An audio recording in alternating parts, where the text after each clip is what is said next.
Nah, pertama kita melihat bahwa apa sih komponen biaya apa terbesar dari logistik ini yang harus dikontrol. Pertama Hmm. ya, ternyata BBM, Pak. Hmm. BBM itu mencapai 35% sampai 50% Hmm. dari HPP. Itu Ya. harus dikontrol. Jadi ada yang bisa dikontrol, ada yang uncontrollable, ada yang controllable. Hmm. Dari BBM tadi harga tidak bisa kita uncontrollable, tapi Hmm. pemakaian bisa kita efisienkan. Nah, itu kita lakukan program-program efisiensi pemakaian yang optimal.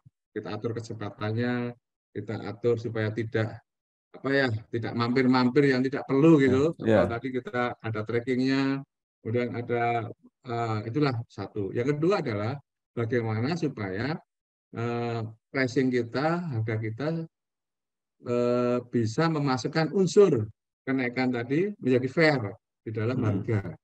Nah, kita sampaikan di semua pihak, kalau kontraknya itu lebih dari sekali kontrak, ada panjang itu, mungkin Ya. ya setahun atau 2 tahun, 3 tahun kontrak, itu menggunakan kontrak formula, Pak.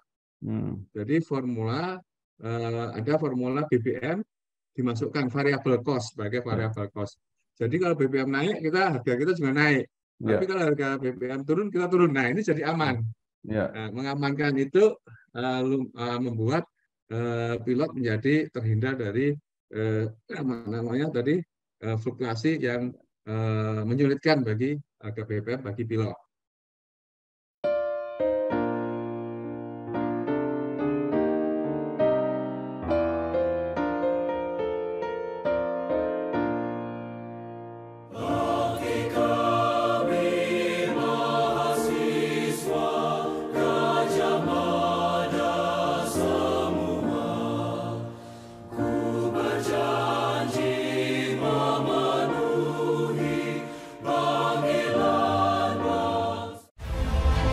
Nama saya Bambang Satono di kanal Inspirasi untuk Bangsa. Ini juga pertama kali lulus IPB sebenarnya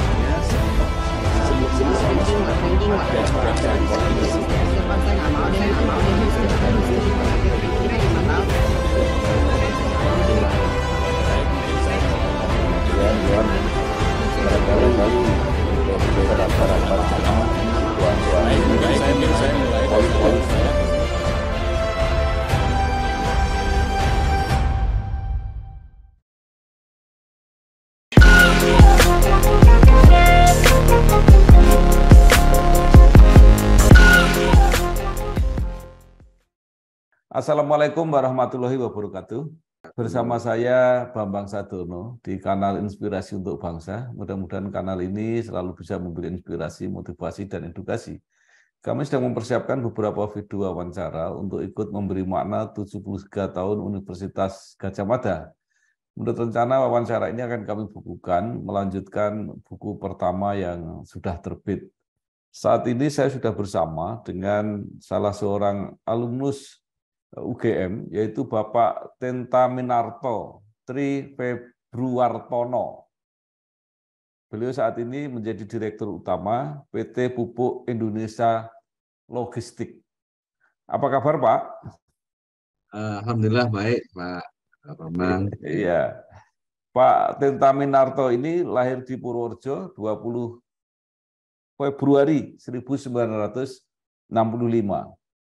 Nah, Bapak mungkin bisa mulai cerita pengalaman dan kenangan ketika kuliah di S1 Akuntansi Universitas Gadjah Mada, kemudian merintis karir di Pupuk Kaltim, pernah menjadi Direktur Keuangan PT Kaltim Industrial Estate, pernah menjadi Direktur Utama PT Kaltim Daya Mandiri, Direktur Utama PT Pupuk Indonesia Energi, dan saat ini menjadi Direktur Utama PT Pupuk Indonesia Logistik atau yang sering disingkat PT Pilok. Silakan, Pak. Iya, Pak. Jadi benar sekali, Pak. Saya alumnus UGM masuk tahun 1984 dan menyelesaikan tahun 1991 dari Fakultas Ekonomi. Waktu itu namanya masih Ekonomi. sekarang berganti menjadi Fakultas Ekonomi dan Bisnis Ya. untuk jurusan akuntansi.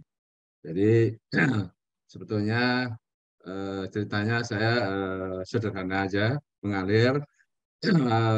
Waktu itu saya SMA di Jogja, SMA Negeri 5, jurusannya IPS. Jadi kalau IPS itu tentu lanjutannya adalah mencari yang fakultas terbaik dari IPS menurut saya adalah ekonomi. Waktu itu ya, akhirnya saya tes, ya saya orang Jogja, meskipun lahir di Purworejo, tapi sejak SD sampai SMA itu tinggal di Jogja, sehingga orang tua saya di Jogja. Nah, saya melanjutkan harus bisa di universitas terbaik ya, di cukup baik di Indonesia, Fakultas Ekonomi UGM. Kemudian waktu itu belum langsung dijuruskan departemennya ya, ada 3 jurusan waktu itu, akuntansi, manajemen, dan ekonomi studi pembangunan. Nah, saya itu berdasarkan hasil nilai ya, nilai rapot semester berikutnya, kalau nggak salah semester 2.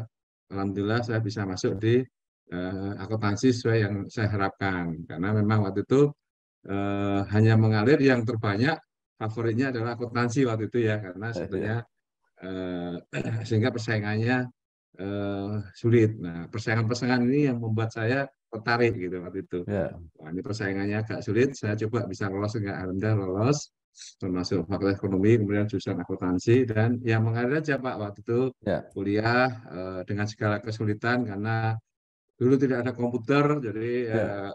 apa-apa susah nyari ya.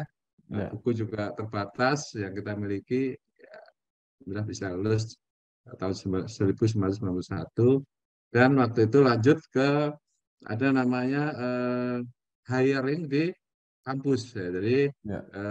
Pupuk Kaltim waktu itu datang ke kampus UGM, ada program pembukaan untuk manajemen trainee waktu itu Ya. bagi yang lulus. Saya tes di kampus, dinyatakan lulus, ya sudah langsung berangkat. Jadi Ya. belum pernah kerja di mana-mana Pak. Jadi waktu itu lulus langsung berangkat aja ke Kalimantan Timur. Ya. Waktu itu sama rame-rame sama teman, kalau nggak salah 11 orang. Ya. Jadi kita pede aja, belum pernah sebagai orang daerah, Jogja itu sudah cukup semuanya. Paling kalau pergi ke Jakarta naik kereta, belum pernah naik pesawat. Nah, kita harus naik pesawat, waktu itu masih satu ya, Garuda, Merpati lah pesawat itu, nggak ada yang Ya. lain. Buruk ya waktu itu. Nah, kita naik pesawat ke sana, kita nikmati ya, akhirnya lama-lama apa namanya, merasa home di sana, Ya. ya kita berkarir sampai saat ini.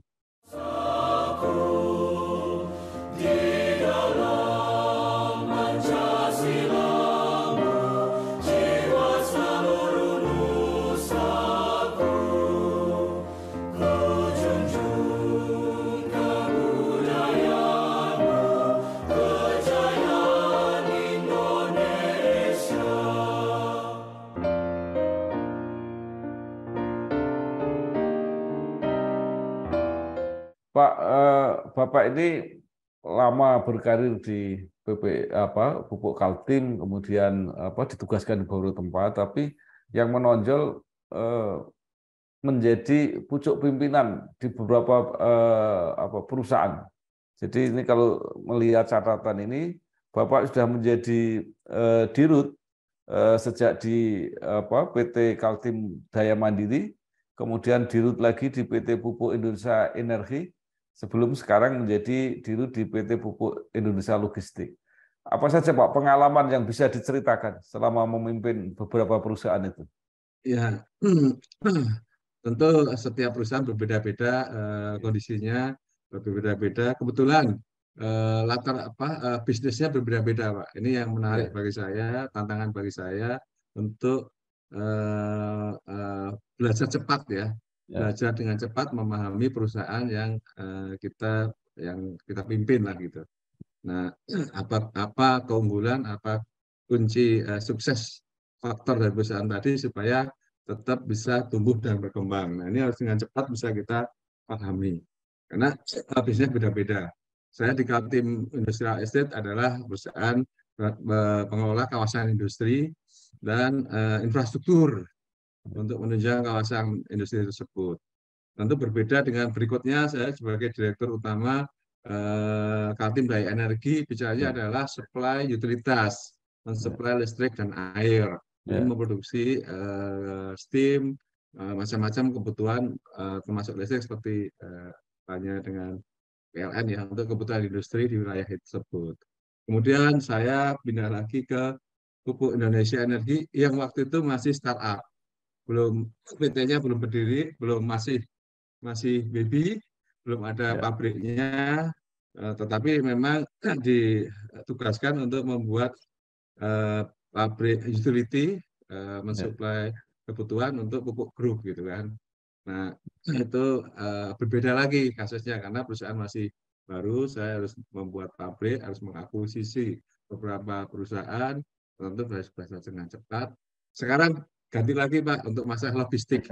Jadi saya harus belajar lagi dengan cepat untuk masalah logistik. Itu saya mulai tahun 2020 bulan November, saya masih ingat.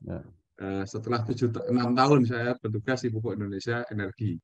Jadi Pupuk Indonesia Energi itu saya 5 tahun selesai, kemudian diperpanjang 1 tahun kurang 20 hari, baru saya ditugaskan lagi di Pupuk Indonesia Logistik. Nah ini juga tantangan tersendiri di Pupuk Indonesia Logistik, kondisinya masih pandemi ya waktu masuk itu, tentu sulit bagi perusahaan logistik. Sekarang berusaha untuk recover, stronger dan better ya, jadi makin bagus untuk apa namanya going concern dan tumbuh berkembang di seterusnya. Cuma rebahan tapi bisa bikin perubahan. Waktunya mulai bisa apa aja dari satu aplikasi. Mulai adaptasi cara bayar baru. Bisa kan pakai Kris, jadi mudah. Mulai eksplorasi cara tarik tunai baru. Ya bisa lah. Dengan mobile tunai, gak perlu ribet. Mulai melihat potensi bisnis baru. Bisa dong, transfer luar negeri cukup dari sini. Yuk buka tabungan BNI, Cukup selfie. dan aktifkan BNI Mobile Banking. Mulai bisa apa aja sekarang. Ya, ini memang fenomena pabrik pupuk itu memang agak khas ya. Pabriknya biasanya dibangun di lokasi-lokasi yang dekat dengan bahan baku. Tetapi konsumennya itu jauh. Nah, itu kelihatannya yang menyebabkan kenapa faktor logistik atau distribusi ini menjadi sangat penting. Nah, mungkin bisa diceritakan Pak, dinamika, romantika ngurusi distribusi pupuk ini, Pak. Baik, memang benar sekali Pak. Jadi pabrik pupuk itu ada di beberapa pulau ya yang mendekati lokasi sumber bahan bakunya atau beberapa gas. Nah, sementara hampir mayoritas itu harus didistribusikan ke pulau-pulau lain gitu. Jadi kayak di contohnya kita sementara mayoritas ini mengangkut dari Pusri. Dari Pupuk Indonesia, Pupuk Sriwijaya Palembang, itu di pabriknya di Palembang. Tetapi konsumsinya produksi distribusinya itu banyak dilakukan di Jawa, kemudian di beberapa pulau lain, di samping tetap ada di Sumatera, tapi ada di Jawa dan Bali, Lembar segala itu. Nah, demikian juga di Pupuk Kaltim. Pupuk Kaltim itu banyak ke pulau lain ya, ke Sulawesi, kemudian juga ke Jawa. Nah, hal tersebut yang membuat logistik jadi berperan penting, terutama kebutuhan kapal, Pak. Jadi kita Pupuk Indonesia Logistik menyiapkan kapal-kapal. Kalau ke darat relatif kita bisa berkolaborasi, Pak ya, berkolaborasi dengan perusahaan-perusahaan yang memiliki angkutan darat. Nah, sementara kalau kita Pupuk Indonesia Logistik ini tagline-nya adalah Integrated Services Beyond Shipping, Pak. Jadi kita basisnya adalah shipping karena kita tahu perizinan kita itu masih single purpose. Jadi kalau kita untuk pelayaran ya fokus ke pelayaran, sementara untuk angkutan berikutnya kita berkolaborasi. tidak perlu harus menjalankan sendiri, tapi bekerjasama dengan perusahaan lain yang mengurusi pergudangan maupun trackingnya ya, trackingnya. Sementara kan angkutan itu dari pabrik diangkut pakai truk ke pelabuhan, kemudian pelabuhan diangkut pakai kapal, nah, kapal turun ke gudang, di situ kadang dikantongi lagi karena waktu itu bisa berupa bak ya, berupa tidak kantong, Curah. curah ya, Ya. curah, dikantongi lagi, kemudian diangkut lagi, dikirim ke tempat-tempat lini 3 kan gitu, lini 2, lini 3 sampai lini 3 lah tugasnya. Nah ini yang perlu diintegrasikan. Tapi untuk pilot ini basisnya adalah laut Pak, karena seperti mana Bapak ketahui tadi antar pulau itu yang Ya. lebih dikuatkan gitu. Kalau Ya. darat, alhamdulillah banyak provider di Indonesia itu memiliki bisa kita kerjasama untuk angkutan darat maupun kuda. Nah, industri laut ini Pak ya mesti harus dipompa terus supaya makin banyak, makin efisien, makin Indonesia. Kita ada berapa hari Pak? Bahari itu kalau konsepnya itu harusnya kalau mau efisien menggunakan backbone-nya adalah kapal angkutan maritim. Sementara kalau kita lihat data-data data-data ekonomi angkutan logistik itu kita pasti 7% Pak angkutan laut itu dalam logistik ya kalau kita baca itu. Makanya PDB kita kalau biaya logistik kita masih di atas 23-24%, jauh dibandingkan dengan yang lain masih sekitar 15-20 dibanding negara lain ya, biaya logistik terhadap PDB. Artinya memang harus ditingkatkan efisiensi, efektivitas maupun nilai tambah dari logistik ini supaya bisa kompetitif dengan negara lain. Jadi PT Pilok ini mempunyai armada kapal sendiri, Pak, kalau gitu. Ada. Kita memiliki kapal sendiri dan kurangnya kita charter ya. Ada charter, ada bentuknya time charter maupun pay charter. Tapi kita memiliki armada sendiri yang memang dulu di special purposes buat di curah ya. Curah dan ada kapal juga yang untuk kantong, tapi kebanyakan kita untuk kapal curah.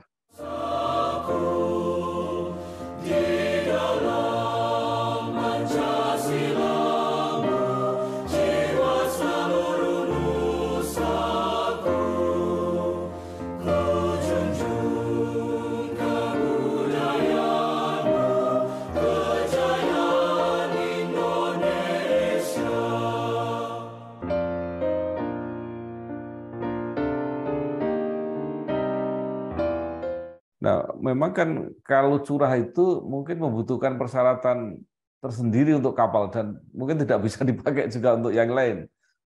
Berapa banyak Pak kapal yang khusus untuk curah ini? Kita kapal curah nggak banyak, 6 Pak. Kita punya 6. Rata-rata kapasitasnya itu 7.000 ton ya, 7.000 ton. Itu biasanya kita harus bisa masuk Sungai Musi Pak. Jadi shallow draft karena kita sungai ya, jadi tidak bisa harus punya spesifikasi tertentu supaya bisa masuk ke dalam Sungai Musi. Di situ curah dibawa ke, contohnya ya, dibawa ke Semarang, sampai Semarang itu di bagging, baru didistribusi ke wilayah Jawa Tengah dan sekitarnya. Demikian juga ke Cilacap. Jadi Jawa Tengah itu diumpan dari 2 lokasi, Semarang dan Cilacap. Kita kirim pakai apa. Sementara Kak Jawa Timur itu kita umpan dari Surabaya dan Menang Pak, Banyuwangi. Nah ini yang contoh kapal. Di samping itu kita juga memiliki kapal cair Pak ya untuk amonia. Amonia ya. Jadi amonia ini penting bagi pupuk. Di samping untuk mengangkut untuk dijual ya produknya amonia ke tempat lain, tapi juga bagian dari pengangkut untuk reliability pabrik. Jadi kalau ada pabrik pupuk yang ada gangguan amonia, membutuhkan amonia yang lain dari PT Pulau yang lain, dari pabrik pupuk yang lain itu bisa kita angkut karena tidak bisa dipipa, nggak ada Ya. pipanya yang dari Pontar katakan yang membutuhkan adalah petrokimia Gresik karena kekurangan amonia. Nah, kapal kita yang harus mengangkut pilot mengangkut dari itu juga mempunyai spesifikasi khusus Pak karena butuh dingin itu minus 32 derajat Celcius. Jadi harus mengatur suhu sampai tetap minus 32 derajat Celcius di dalam kapal ini.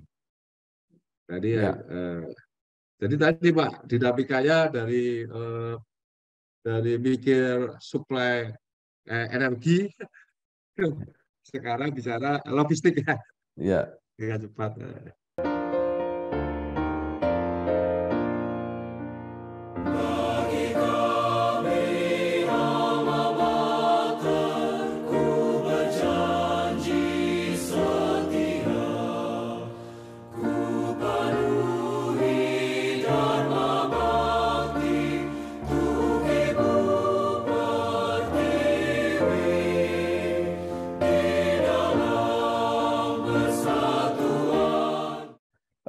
Kadang-kadang ada keluhan dari pihak petani bahwa pupuk itu tidak datang tepat waktu.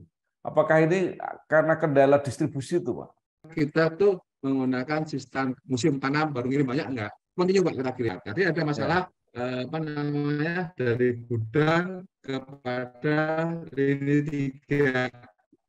Kemudian lini 2, lini 3 petani kan masih ada begitu. Nah, kadang distributornya kan distributor harus nebus dulu Pak. Nah, hal itu karantinanya cukup panjang. Tapi kalau dari kapal kita itu biasanya kayak Desember ini kan musim tanam Pak. Tapi sebenarnya kita sudah ngapalkan di bulan-bulan sebelumnya.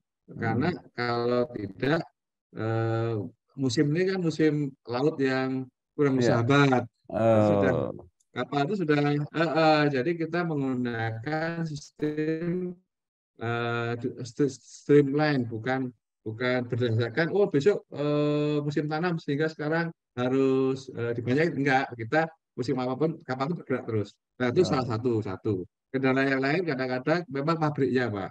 Pabrik itu kadang-kadang ada masalah kekurangan gas. Gasnya bermasalah, bukan cadangan gasnya kurang bukan, tapi suplainya ya namanya juga pipa ya kadang-kadang ada problem. Nah, hal tersebut, tapi itu sebenarnya sudah diantisipasi dengan sistem ada di Pupuk Indonesia. Itu ada merah sama kuning sama ya, artinya sudah dimonitor gitu. Jadi lebih banyak ke lini 2 ke lini 3 Pak. Mungkin ya, lebih banyak ya.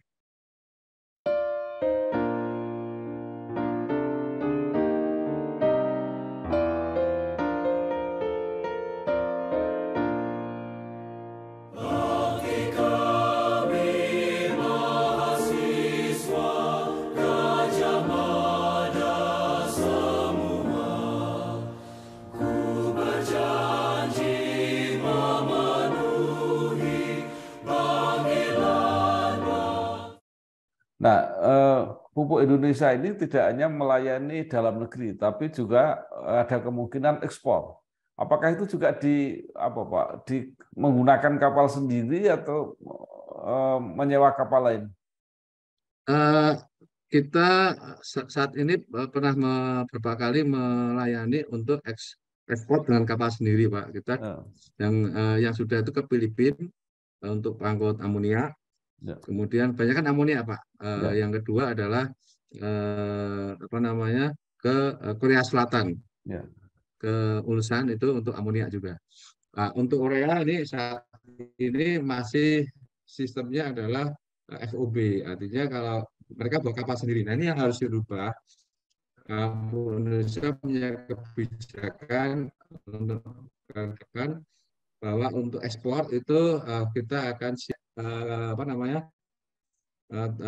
terminnya adalah sampai dengan tempat tujuan gitu, sehingga kapalnya harus dari kita sendiri. Nah, ini kita tentu harus menyiapkan armada karena memang tidak gampang ya armada dari luar negeri itu. Armada untuk luar negeri itu ketentuan persyaratannya juga ketat ya untuk bisa standar tuh umur kapalnya harus berapa,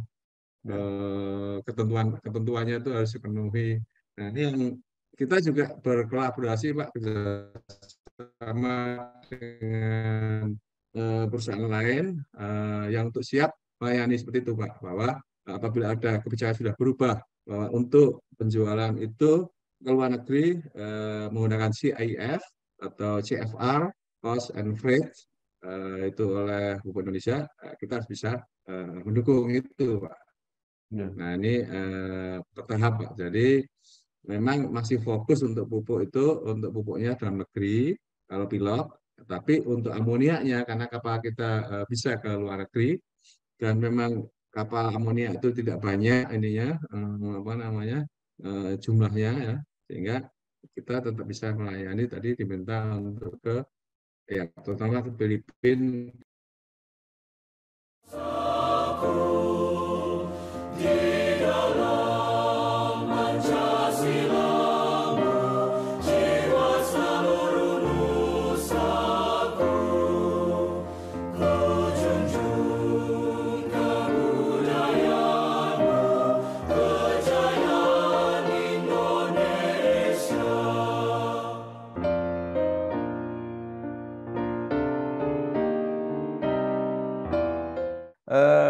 Ini angkutan kapal, ini kan menarik Pak. Kalau hanya berangkatnya saja yang kirim barang, tetapi pulangnya kosong, itu Ya. kan menambah biaya Pak. Apa tidak Betul. bisa dimanfaatkan untuk ngangkut yang lain? Ya. Nah ini tadi Pak, kapal yang kita miliki, kalau kita untuk angkutan-angkutan yang kapal yang kita sewa, TC, Ya. untuk Ya. kapal-kapal kargo, Ya. barang yang bukan curah, itu kita Ya. lakukan begitu Pak. Jadi Ya. ada namanya angkutan balik. Jadi sudah kita lakukan untuk internal ya. Itu sudah Ya. terjadi Pak, mulai 2021 akhir, itu Ya. berangkat bawa pupuk, pulangnya bawa bahan baku Pak. Ya. Jadi dari Pusri, dari Palembang berangkat ke Surabaya Ya. contohnya. Ke Surabaya, bongkar di Tanjung Perak. Baliknya berhenti di Cigading, Pak. Di Cigading itu Krakatau itu di Cilegon. Di Cilegon ngambil NPK, Pak, bahan baku NPK, KCL ataupun DAP dibawa ke Pusri, Pak. Nah, tapi antara Surabaya sama Cigading masih kosong, nggak ada. Kemudian ke Cigading itu baru ngangkut bahan baku. Demikian pula, jadi kita sudah mulai tadi Pak memikirkan, akhirnya kita usulkan bahwa dengan adanya sentralisasi di Pupuk Indonesia, pengadaan itu dilakukan bersama-sama gitu Pak. Jadi pengadaan barang bahan baku yang impor, kita tahu bahwa untuk NPK itu butuh bahan baku yang tidak ada di Indonesia. Nah, itu didatangkan dengan jumlah yang cukup besar, ditaruh satu titik. Kemudian didistribusikan ke pabrik-pabrik pupuk tadi, Pak. Ya. Nah, ini yang kita lakukan, berangkat bawa produk, baliknya kembali bawa bahan baku, Pak. Ya. Nah, itu kita lakukan. Tapi untuk daerah tertentu yang tidak, itu seperti ke Bitung gitu, ya kita agak sulit baliknya kadang-kadang. Ini yang membuat ya kita jadi tipis marginnya gitu, jadi tipis. Apalagi ini Pak, yang sekarang tantangan kita itu terhadap logistik itu mungkin semuanya ya, BBM Pak. Kenaikan harga BBM yang luar biasa, sudah di atas 100% gitu ya, dibandingkan 2 tahun yang lalu gitu. Nah ini yang harus dihadapi, bagaimana menyikapi supaya kita tetap bisa beroperasi dengan kenaikan harga BBM yang luar biasa.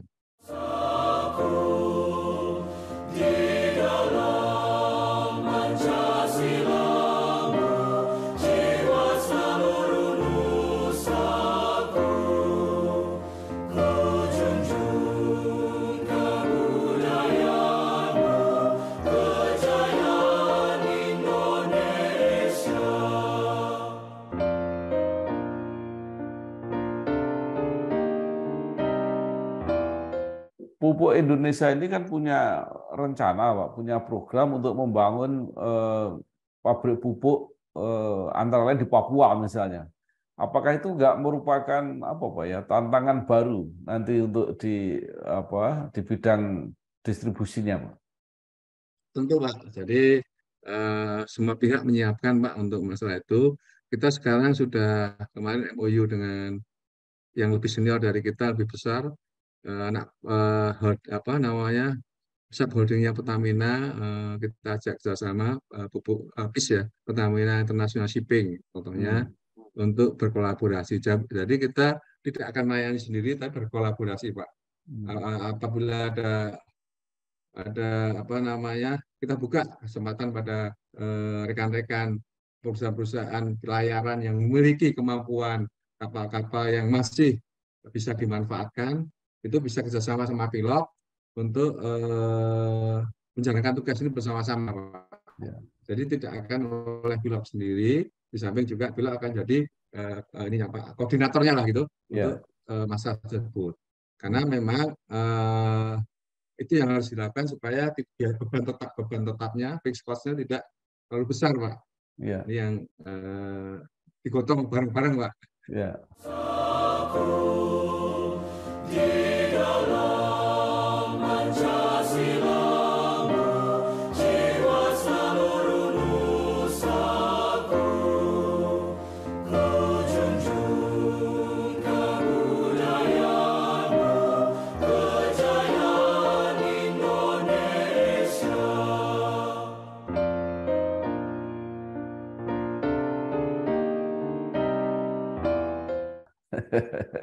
Baik. Nah, Ya. bagaimanapun kan karena entitas bisnis PT Pilog juga harus harus untung kan, harus profit. Ya. Untung ya. Ya. Nah, ya ke depan ya seperti apa Pak yang diprogramkan atau direncanakan oleh PT Pilog? Nah, pertama kita melihat bahwa apa sih komponen biaya apa terbesar dari logistik ini yang harus dikontrol. Nah, ya, ternyata BBM, Pak.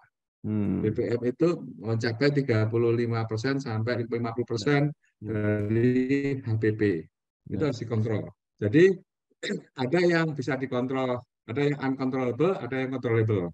Dari BBM tadi, harga tidak bisa kita uncontrollable, tapi pemakaian bisa kita efisienkan.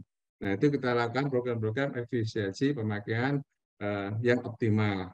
Kita atur kecepatannya, kita atur supaya tidak mampir-mampir yang tidak perlu gitu. Kalau tadi kita ada trackingnya, kemudian ada itulah satu. Yang kedua adalah bagaimana supaya pricing kita, harga kita bisa memasukkan unsur kenaikan tadi menjadi fair di dalam harga. Nah, kita sampaikan di semua pihak, kalau kontraknya itu lebih dari sekali kontrak, ada panjang itu, mungkin ya setahun atau 2 tahun, 3 tahun kontrak, itu menggunakan kontrak formula, Pak. Jadi ada formula BBM dimasukkan variable cost sebagai variable cost. Jadi kalau BBM naik, harga kita juga naik. Tapi kalau harga BBM turun, kita turun. Nah, ini jadi aman. Nah, mengamankan itu membuat pilot menjadi terhindar dari fluktuasi yang menyulitkan bagi harga BBM bagi pilot. Ini satu. Yang kedua, kemampuan reliability dari armada, Pak.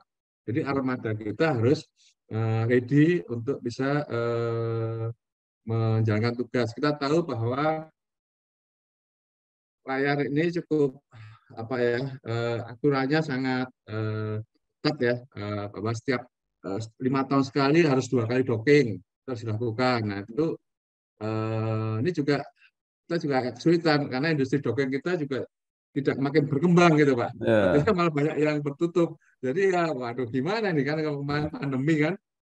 Sementara kita harus docking makin mahal. Ini juga harus kita sadari bagaimana memelihara kapal supaya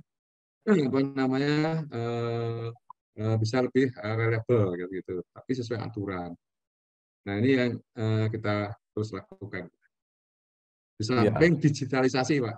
Jadi kita juga sudah digitalisasi, tracking maupun maintenance juga sudah kita untuk digital untuk masalah maintenance dari kapal gitu.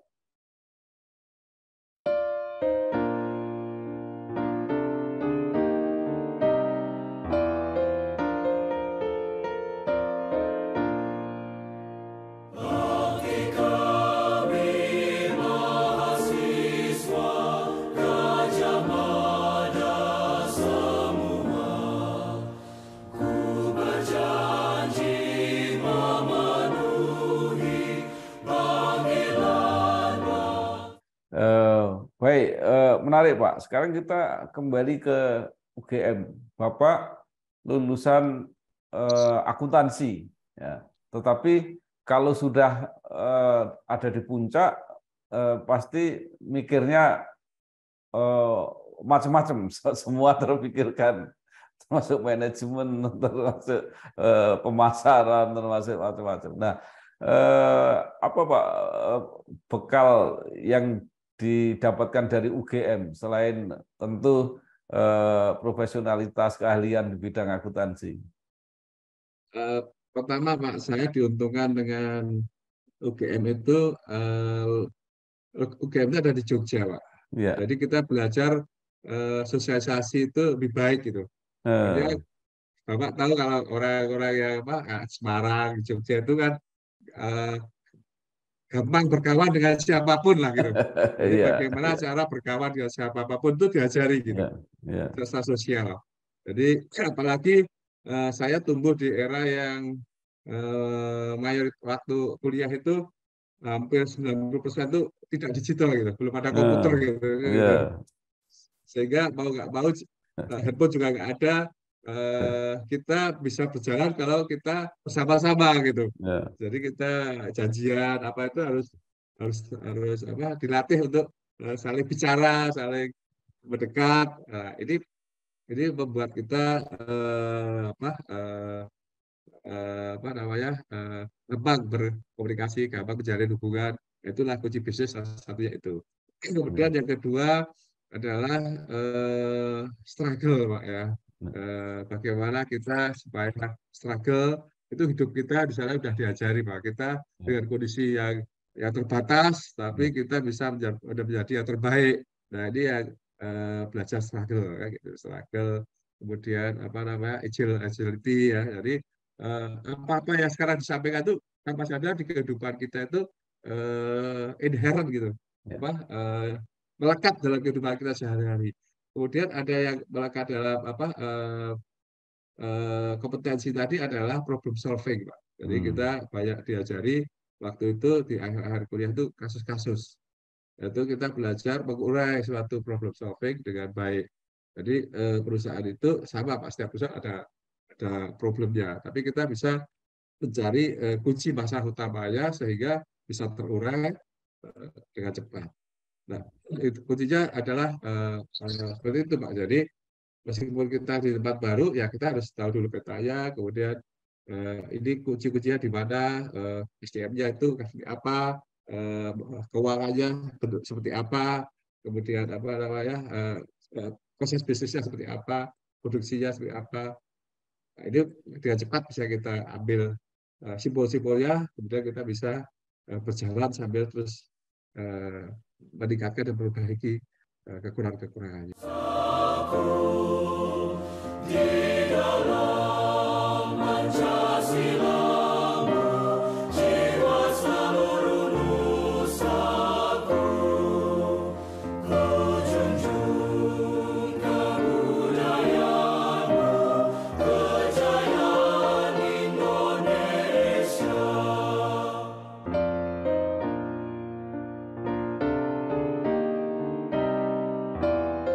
Pak, terakhir, setelah dunia berkembang, Bapak juga pengalamannya banyak sekali, apa yang bisa disarankan atau diharapkan? Mungkin institusi UGM harus seperti apa, mahasiswa yang sedang belajar harus seperti apa, supaya juga nanti siap menghadapi tantangan yang mungkin sudah berubah. Ini yang pertanyaan kunci Pak, yang cukup sulit ya. Pertama memang eh, UGM itu harus menyiapkan leader untuk jangka untuk mendatang ya, ada sebagai Ya. pencetak leader. Ini terbukti sekali leader-leader itu banyak dihasilkan dari UGM itu terus Ya. dilakukan. Nah, sebagai leader. Nah, leader itu apa kan gitu? Leader adalah orang yang berani mengambil keputusan secara orang yang berani. Leader itu adalah orang Ya. yang berani. Berani itu bukan nekat ya. Berani itu Ya. kalkulatif, tapi melangkah.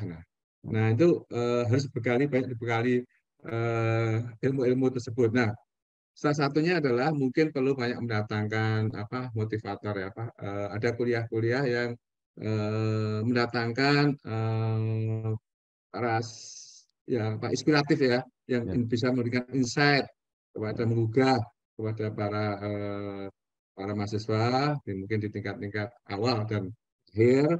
Awal itu untuk meningkatkan bahwa masa depan itu seperti ini, itu perlu untuk membangun motivasi mereka bahwa kita adalah mencetak winning mentality dan leadership. Jadi winning mentality harus ditumbuhkan sejak mahasiswa, Pak. Jadi tidak hanya sekedar gitu.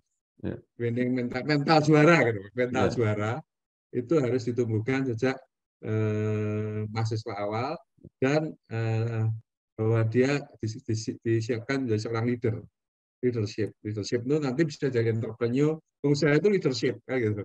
Ya. Nah, jadi harus ada leader politikus ya leadership gitu. Ya. Wah, itu ya jadi panutan lah gitu ya, leadership itu kan panutan ya dari pemimpin. Nah, ini harus intinya bentuk itu Pak, bentuk itu tentu ilmu baik ilmu ilmu kompetensinya maupun manusianya itu harus dibentuk untuk menjawab ke sana. Baik, terima kasih sekali Bapak Tentaminarto Tri Februartono, Direktur Utama PT Pupuk Indonesia Logistik atau PT baru respon sekarang ini Desember banyak tugas. Ya, banyak sekali yang sudah disampaikan, mudah-mudahan berguna untuk kita semua, terutama para mahasiswa yang sedang belajar. Terima kasih, sukses Pak. Terima kasih. Oke, wassalamualaikum warahmatullahi wabarakatuh. Waalaikumsalam warahmatullahi wabarakatuh. Selamat pagi.